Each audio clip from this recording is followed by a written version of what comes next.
સોળસ ગ્રંથ, અને આ સોળસ એટલે 16 ગ્રંથો. અને આ ગ્રંથો કોઈ એવા નથી કે જે એક સાથે બેસીને 16 ગ્રંથો ક્રમ અનુસાર રચાયા હોય.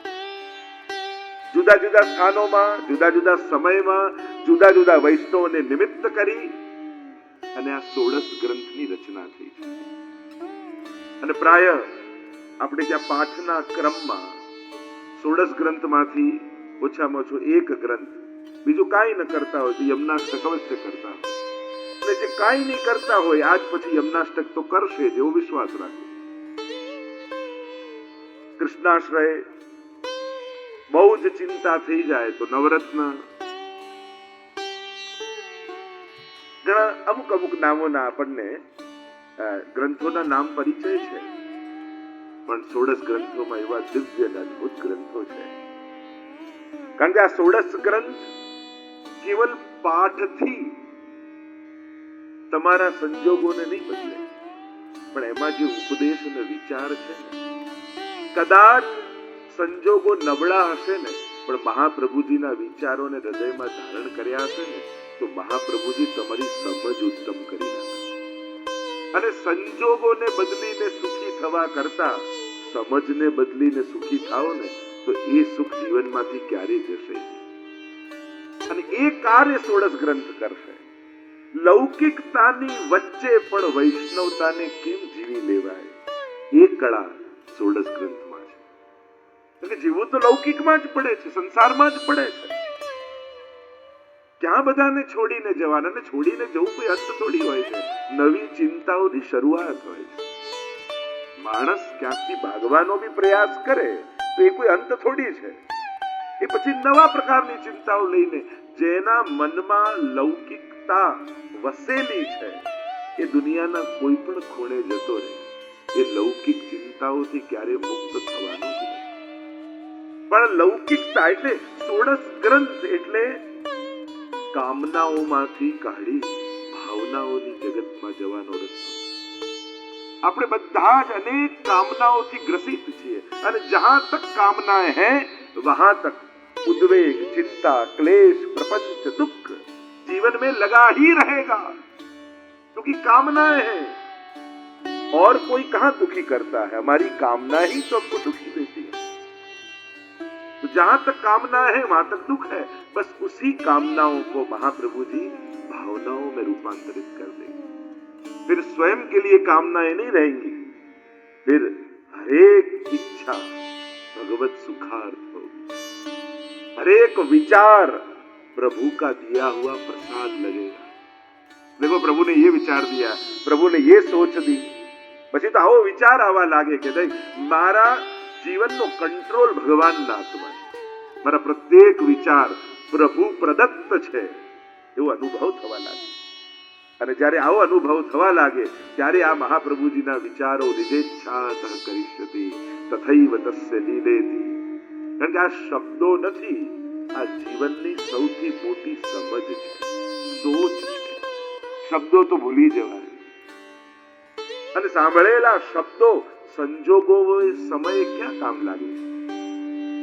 ઘણી વાર ક્રોધ નહીં કરવો, અને ક્રોધ આવે તો શું કરવું એનાથી બચવા માટે કેટલા પ્રયોગો શીખવાડતા હોય કે આમ ઊંડા શ્વાસ લેવા, ઠંડા પાણી હાથ પગ ધોવા, અને થોડા જોગિંગ કરી લેવા. પણ ગુસ્સો આવે ત્યારે કોઈને યાદ રહે છે?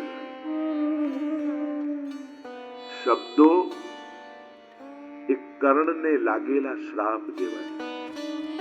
કર્ણને શ્રાપ શું હતું? તને જરૂર હશે ને ત્યારે જ તારી વિદ્યા ભૂલી જશે. ક્યાંક આપણને બધાને એવું નથી લાગતું, ક્યાંક આવો શ્રાપ આપણને લાગ્યો છે. સમય આવે ત્યારે શબ્દો યાદ નથી આવતા, પણ જીવનની સમજ બની ગઈ હોય ને, એ સમજ હંમેશા વ્યક્તિના વિચારોથી એક ડગલું આગળ હોય છે. मन रे तू समझ सोच विचार, सुदासी का पद है कि आ 3 स्टेप, समझ सोच विचार. किस तरह वैष्णव का जीवन किस प्रकार थी, कई रीते વૈષ્ણવ લૌકિકતાની વચ્ચે પણ પોતાની અલૌકિકતાને સંજોઈ રાખે, સાચવીને રાખે. એ જ કળા 16 ગ્રંથ આપણને શીખવાડે.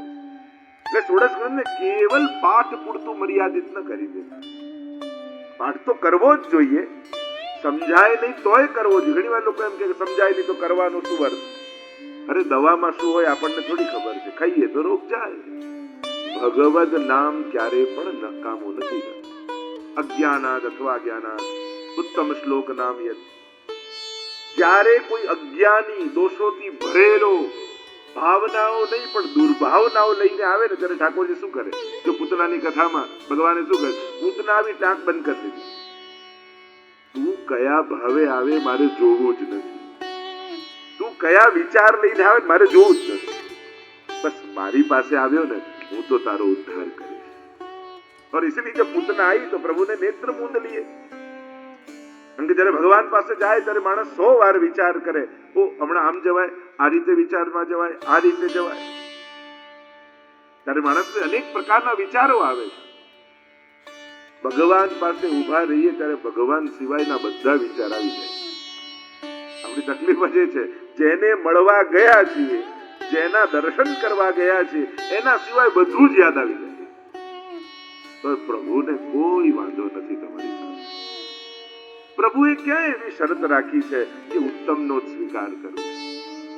પ્રભુ જેવો ઉદાર અપિચેત સુદુરાચારો ભજતે મામ અનન્ય ભાગ साधु रेव समन्तव्य सम्यक अवस्थितो ही सदा. पिताजी में तो भगवान कहते हैं कैसा भी पापी क्यों न हो पर मुझे भजने का संकल्प करता है तो उसे साधु जानो.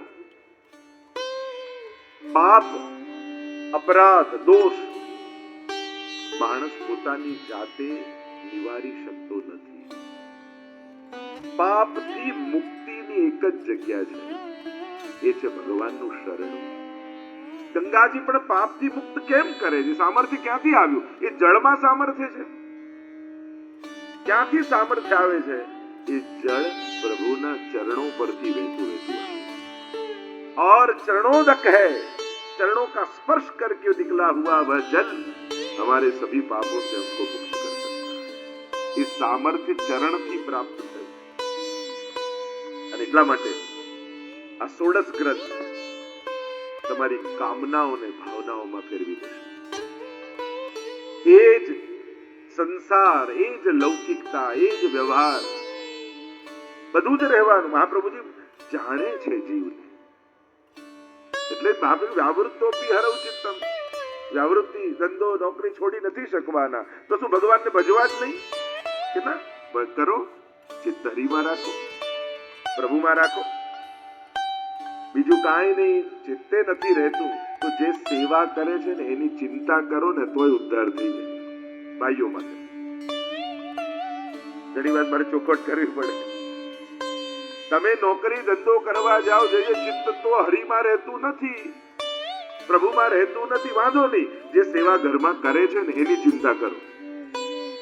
આજે એને શું જોઈશે ઠાકોરજી માટે, આજે એને શું ગમશે, પ્રભુ માટે આમ પૂછીશ તો એને ગમશે?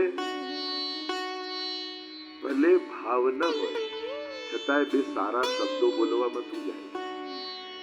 અરે તારે રોજ શિંગાર કર્યા પછી ઠાકોરજીનો ફોટો પાડી લેવો. હું આવું ને, મારે તો શિંગાર સમય હું તો નોકરી પર હોઉં ત્યારે એ ફોટો મને ઠાકોરજીનો ફોટો બતાવો અને દર્શન કરીને ખાલી કદાચ હૃદયમાં ના ઉમળતો હોય તો એમ આજે લાલન કેવા સુંદર લાગે. તું શિંગાર બહુ સારા કરે છે એટલે બહેનો ફૂલ્યા નહીં માય. એ પ્રસન્ન થઈ. કેટલું સરળ. કોઈને રાજી કરવું કેટલું સહેલું છે. કોઈને રાજી કરવું અઘરું નથી. કોઈને દુઃખી કરવું બહુ અઘરું છે. કારણ કે કોઈને દુઃખી કરતા પહેલા આપણે દુઃખી થવું પડે. જો કોઈના પર ક્રોધ કરો તો એ ગરમ થાય એના પહેલા તમારે ગરમ થવું પડે કે. અને એટલા માટે દુઃખી કરવું અઘરું, રાજી કરવું તો સાવ સહેલું છે. પણ મનમાં એ વૃત્તિ જોઈએ કે મારા ઘરમાં સેવા કરનારો દુઃખી ન હોવો જોઈએ. તો ઘણી વાર ઘણી જગ્યાએ અમારા ઘરમાં તો કોઈ માનતું નથી ને હું એકલા કરું ને કોઈનો સાથ નથી. ના, ઘણી વાર ફરિયાદ વૃત્તિમાં જતા, ઘણી વાર સેવા કરનારા નિશાસાની વૃત્તિ. હવે પહેલા જેવું થતું નથી તો તમે પહેલા જેવા રહ્યા જ નથી તો ક્યાંથી રહે? હવે ઉંમર થઈ, હવે નીચે નથી બેસાતું તો ટેબલ પર બેસો, ખુરશી પર બેસો. હવે પહેલા જેવી રસોઈ નથી થતી તો ભલે જેટલું થાય એટલું કરો. પણ રડવાનું બંધ કર. સૌભાગ્ય માનીને સેવા કરવાની કે જો શરીર આટલું ઘરડું થઈ ગયું, હવે ચાલતું નથી, સંસારમાં તો બહુ જવાતું નથી, પણ ઠાકોરજી કૃપા કરીને ઘરે બિરાજે છે. હું હવેલીએ તો રોજ નથી જઈ શકતી, પણ ઠાકોરજી કૃપા કરીને ઘરે બિરાજે છે ને તો રોજ પ્રભુની સન્મુખ થવાય છે. આવો અહોભાવ જે જ્યારે કાંઈ પણ અલૌકિક કરીએ ત્યારે મનમાં પ્રસન્નતા ને અહોભાવ સાથે કરે. જૂના સમયે શું થતું હતું એનો અફસોસ નહીં. જૂના સમયને વાગોળવું પડે, એ અનવસરનો સમય હોય, સેવામાંથી પહોંચી લીધા હોય ત્યારે ચિંતન કરવું. અરે પહેલા તો અમે કેવા વ્રજમાં જતા અને આવા મનોરથ કરતા અને કથા સાંભળતા અને અમારા બધા જ સખીજનો, બધા જ વૈષ્ણવજનો સાથે જતા. વાગોળો અને સારા દિવસોનું સ્મરણ કરી ચિત્તમાં પ્રસન્નતા રહે એવો પ્રયાસ કરો. કારણ કે વૈષ્ણવ કો સદા પ્રસન્ન રહેનો આ ગોકુલનાથજીનું પહેલું વચનામૃત. 24 વચનામૃત ગોકુલનાથજીના છે, એમાં સૌથી પહેલું એક છે વૈષ્ણવ કો સદા પ્રસન્ન રહેનો. અને પ્રસન્નતા એ મનનું સૌથી મોટું તપ છે. નક્કી કરો મારે દુઃખી થવું જ નથી. બહુ અઘરું છે, કારણ કે મનને દુઃખી થવું ગમે છે, ક્યાંક ને ક્યાંક દુઃખ ગોતી લે છે. પણ નક્કી કરો મારા ઘરે પ્રભુ છે, મારે દુઃખી નહીં, મારે તો પ્રસન્ન થઈને પ્રભુની સન્મુખ જવું છે. અને વૈષ્ણવ એવું છે ને, પોતાની પ્રસન્નતા અને સર્વની પ્રસન્નતાનો વિચાર કરે, એની પ્રસન્નતા જ બીજાની પ્રસન્નતામાં.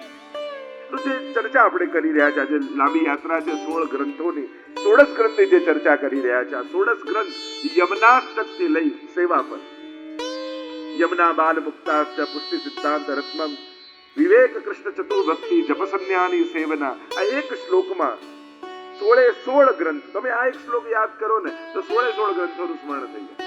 મેં તો અહીંયાથી 2 જણને ઉભા કરીને પૂછ્યું કે 16 નામ બોલો, તો કદાચ બહુ ઓછા લોકો બોલી શકે. અને એમાં પણ પાછું કહું કે ક્રમ વાઇઝ બોલવાના છે તો બહુ અઘરું થઈ જાય. પણ પુષ્ટિ માર્ગમાં પરીક્ષા પ્રભુ દેતા નથી.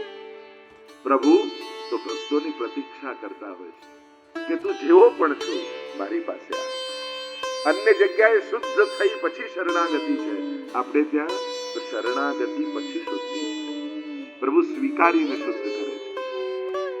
16 યમના બાલબોધ સિદ્ધાંત મુક્તાવલી, પુષ્ટિ પ્રવાહ મર્યાદા બેન, સિદ્ધાંત રહસ્ય, અને એમ કરતા કરતા ઠીક સેવા ફલ વિવરણ સુધી, અને યમનાષ્ટકથી લઈને સેવા ફલ સુધી જે 16 ગ્રંથો, એને આપણે કહીએ છીએ 16 ગ્રંથ. 16 સંસ્કૃત વર્ડ છે 16. જેમ પૂર્વમાં કહ્યું ને કે 16 શણગાર વૈષ્ણવના છે. જેમ રાસમાં ગોપીઓ નીકળી ત્યારે શબ્દ લખ્યો સુખદેવજી, આત્માનમ ભૂષિયા ચક્રુ, આત્માના શણગાર સજ્યા. એમ આ એક ગ્રંથો જ્યારે વાંચીને એ ગુણ પ્રાપ્ત થાય, કારણ કે આત્માનો શણગાર એ ગુણ છે. જો જ્યારે તમે કોઈની શોક સભામાં ગયા હો, ક્યારે કોઈની શોક સભામાં, શ્રદ્ધાંજલિ સભામાં એવું સાંભળ્યું, અરે પેલા ગુજરી ગયા, એમની હેરસ્ટાઇલ કેવી સરસ હતી, એમના સ્કિનનો કલર કેવો સરસ હતો. ક્યારે કોઈ શરીર માટે બોલે છે? હંમેશા બહુ દયાળુ હતા, બહુ ઉદાર હતા, અરે બહુ એમનો સ્વભાવ એટલો પ્રસન્નતા રાખવાનો કે હંમેશા ખુશ રહે. હંમેશા ગુણોને યાદ કરાય. નાશવંત શરીર બધા જ ભૂલી જાય છે, અને એને કરેલા અભિવ્યક્ત ગુણો એ જ બધાના ચિત્તમાં વસી જાય છે. માણસને એના ગુણોથી યાદ કરાય છે. ભલે બહુ ઓછા ગુણો હોય તોય માણસ જતો રહે પછી એના દોષોને બહુ યાદ નથી કરાતા. જીવતો હોય ત્યાં સુધી જ લોકો દોષ દર્શન કરે છે, ગયા પછી કોઈ દોષ દર્શન નથી કરતું. ભલે ગમે તેવો સ્વભાવ હતો પણ એમ બહુ હેલ્પફુલ, બહુ પાછળ એમ કહેતા જાય. ચોખ્ખું એમ ના કે ખરાબ સ્વભાવ ના હતા, એવું ના કે. અને આપણે ક્યાંક મૃત્યુને આદર છે કે વ્યક્તિ હાજર નથી પછી એની નિંદા નહીં કરે, કારણ કે એ વ્યક્તિ અત્યારે છે નહીં એટલે એના ગુણોથી એને સ્મરણ કરવું. એટલે મારો પ્રશ્ન તમને એ જ છે કે તમે નહીં હો તમે તમારી કઈ બાબતથી લોકો તમને યાદ કરે, બસ એ આપણે બધા વિચારી કે આપણે નહીં હોઈએ. જો ને ગયા પછી ઘરમાં કેવી શાંતિ છે, એવું ના થઈ જાય ક્યાંક. તો આ 16 ગ્રંથ એ આત્માના શણગાર છે. એટલે જ આપણે ત્યાં મહાપ્રભુજીની એક આજ્ઞા છે, શાસ્ત્રમ અવગત્ય મનોવાગદેહી કૃષ્ણ સેવ્ય. ભગવત સેવા કરો, પણ એની શરત આપી, શાસ્ત્રમ અવગત્ય, શાસ્ત્રોને જાણી. કારણ આ ભાવનાના પ્રવાહમાં ક્યારે આપણે શાસ્ત્રોની મર્યાદાને ઓળંગી જઈએ એનું આપણને કદાચ ઘણીવાર ભાન નથી. અને એટલા માટે મર્યાદા નિશ્ચિત છે કે આપણી ભાવના રૂપી યમુનાજી પણ એના ઘાટમાં વહેવી જોઈએ. કારણ કે ઘાટ તોડે ને પછી પૂર કહેવાય, પછી પ્રવાહ ન કહેવાય. અને પૂરમાં વિનાશ થતો હોય છે, પ્રવાહમાં સર્જન થતું હોય છે. અને એટલા માટે ભાવ એ પૂર્ણ બની જાય. હા, જે અવસ્થા એ ભાવની અવસ્થા છે એ જુદી વસ્તુ છે, પણ આપણે એટલા બધા અન્ય વિચારોથી પ્રભાવિત થઈએ છીએ. અને ઘણીવાર આ વોટ્સઅપ ના બધામાં તો શું થાય, ગ્રહણ અમેરિકામાં, લોકો અહીંયા પાડીને બેઠા હોય. તો કેમ આ વોટ્સઅપ હવે તે વોટ્સઅપ અમેરિકાનો છે. એકાદશી તુલસી લેવાય, ઠાકોરજીને ધરાય, આમ પેલું ઇન્સ્ટાગ્રામમાં વોટ્સઅપમાં આવે ને બધું. કોઈનું ઇન્ટરનેટ પર જોઈને એકદમથી પોતાનો સેવાક્રમ બદલવો નહીં. કારણ કે કોણે શું મૂક્યું છે, મૂકનાર કોણ છે તો જુઓ. ઘણીવાર અમારી ચેનલોમાં એટલા બધા ચેનલો ચાલુ થઈ ગયું છે, જુદા જુદા. અમારી એક જ ચેનલ છે દ્વારકેશરાજજી ઇન્ટરનેશનલ વૈષ્ણવ સંઘ, પણ બીજી 25 એવી ચેનલ ચાલે છે. એકાદશીએ આ પાઠ કરશો તો તમારા બધા કામ થઈ જશે. તો ઘણીવાર મને ચિંતા છે, આ હું બોલ્યો ક્યારે, લાવ લઈ જોઉં તો કરે, જોઉં તો અંદર કોઈ બીજી કથા હોય. પણ ટાઇટલમાં એવું આવે આપણને કે અમને તો ઘણીવાર એમ થાય કે લાવ જોઈ લો કે આ બોલ્યો, ભૂલથી બોલાઈ ગયું શું થયું. પેલું તમે અંદર જાઓ ને જુઓ, એના માટે એવા ટાઇટલો બનાવી. એટલે હંમેશા ઇન્ટરનેટ પર જુઓ ને તો જોઈ લેવું કયા ચેનલમાં કોણે મૂકેલું છે. લોકો આકર્ષણ પેદા કરવા માટે અને તુરંત એમ થઈ જાય કે જો તમારે આમ થવાનું હોય તો આ પાઠ કરશો તો તમારા બધા કામ થઈ જાય. સૌથી પહેલા તો પૂનમના રાતના જો આ પાઠ કર્યા તમારા બધા મનોરથો પૂરા. મને થયું કે આ ક્યાંથી આવ્યું, લાવ જઈને જોઈ લો. તો અંદર કઈ જુદું છે. તો મૂળ વાત એ છે, અત્યારના સમયમાં શાસ્ત્રો અધ્યયન એટલા માટે જરૂરી છે કે પ્રભુના નામે પણ આપણને કોઈ છેતરી ન જાય, આપણી શ્રદ્ધાને કોઈ ભટકાવી ન જાય. આપણી શ્રદ્ધા એ યમુનાજીના ઘાટની જેમ, દરેક ઘાટની મહત્તા છે ને. એ ઘાટમાં પાન, એ જ યમુનાજીનું જલ હોય અને તમે કિનારે રહેતા હો યમુનાજીના તટ ઉપર, અને પૂર આવે ને તમારા ઘરમાં યમુનાજીના જળ ઘૂસી જાય અને છેક પહેલા માળ સુધી જલ ભરાઈ ગયું તમારા ઘરમાં, એમ થાય અરે યમુનાજી છે. પણ યમુનાજીનો અહોભાવ પણ ત્યાં સુધી છે જ્યાં સુધી એના ઘાટમાં વહે.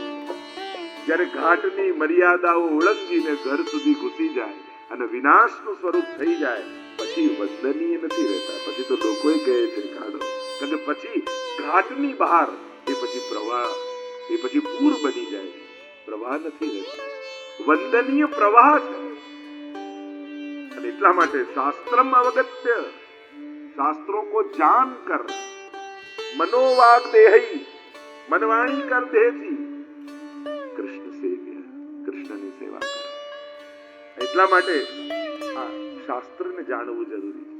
કારણ કે જે એ જાણતો નથી એ ભગવાનની પસંદગી, નાપસંદગી, ઈચ્છા, અનિચ્છા એને પણ જાણી શકતો નથી.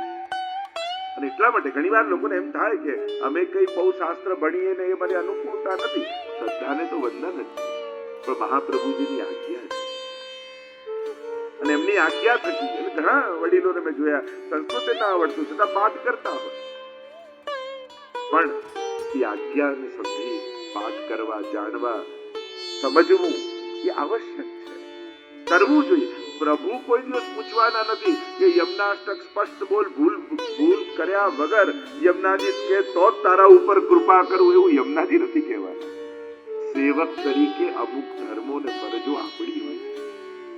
એ તો વિશુદ્ધ મથુરા તટે સકલ ગોપ ગોપી વ્રતે કૃપા જલધિ સંશ્રિતે મમ મનઃ સુખમ ધારો.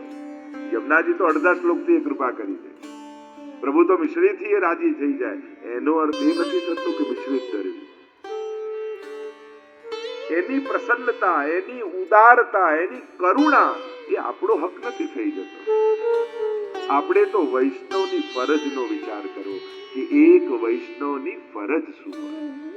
અને જ્યારે એક વૈષ્ણવની ફરજ, એક સેવકની ફરજનો વિચાર કરશો ને, ત્યારે તમને સ્વધર્મનું ભાન થશે. એટલા માટે અમને આ બધું ખબર ન પડે, અમે બધું આ બધામાં, અમે તો ભાવ પક્ષમાં, બધું જ ભાવ પક્ષ બરાબર છે, પણ ભાવ એ પ્રવાહ છે તો સિદ્ધાંત એનો ઘાટ, એનો તટ છે. એટલે મહાપ્રભુજી જયારે પેલું સંધ્યાવંદન કરતા હતા અને ત્યારે વૈષ્ણવ આવીને પૂછ્યું, જયરાજ આપ તો ભક્તિ માર્ગના આચાર્ય છો, પછી આ સંધ્યાવંદન કર્મકાંડ કેમ કરો છો? ત્યારે મહાપ્રભુજી આજ્ઞા કરી કે ભક્તિ માર્ગ એ તો ફૂલોનો બગીચો છે અને આ શાસ્ત્ર ને કર્મો આ બધા કાંટાની વાડ છે. જો વાડ ન કરીએ ને બગીચાને તો કોઈ પણ આવીને અમારો બગીચો બગાડી જાય. અને એટલા માટે સિદ્ધાંતો આપણા ભાવની સુરક્ષા છે અને એટલે જાણવું જરૂરી. એક વ્યક્તિ ચશ્મા કાઢવા ગયો, ગામનો વ્યક્તિ ને ચશ્મા કાઢવા માટે ગયો એટલે ડોક્ટરે ચશ્મા પહેરાવ્યા. હવે વંચાય છે ના. બીજા પહેરાય, હવે વંચાય છે ના. ત્રીજા પહેરાય, હવે વંચાય. બધા ચેક કરી લીધા અને કસામાં વંચાતું નથી. કે તને કસામાં નથી વંચાતું? કે હા, હું અભણ છું એટલા માટે. પેલા આંખોનો ઈલાજ કરતા હતા અને વાંચતા જ નતું આવડતું. તો ઘણી વાર એમ થઈ જાય કે ગુરુ આંખોના ઈલાજમાં લાગ્યો હોય અને આનો અધિકાર જ ન હોય, એને રુચિ જ ન હોય. તો ષોડશ ગ્રંથ આપણા અધિકારનું સંપાદન કરે. ષોડશ ગ્રંથ એમ તો જેમ શ્રીનાથજી બાવાનું વાંગમય સ્વરૂપ એ શ્રીમદ ભાગવત છે, એમ શ્રી વલ્લભનું વાંગમય સ્વરૂપ એ ષોડશ ગ્રંથ. એટલે આપણે ત્યાં પદ ગવાય છે ને, કર મન શ્રી વલ્લભ અંગન ધ્યાન. શ્રી મહાપ્રભુજીના અંગોનું ધ્યાન કરો. આ એક એક ગ્રંથ મહાપ્રભુજીના એક એક અંગ બરાબર છે.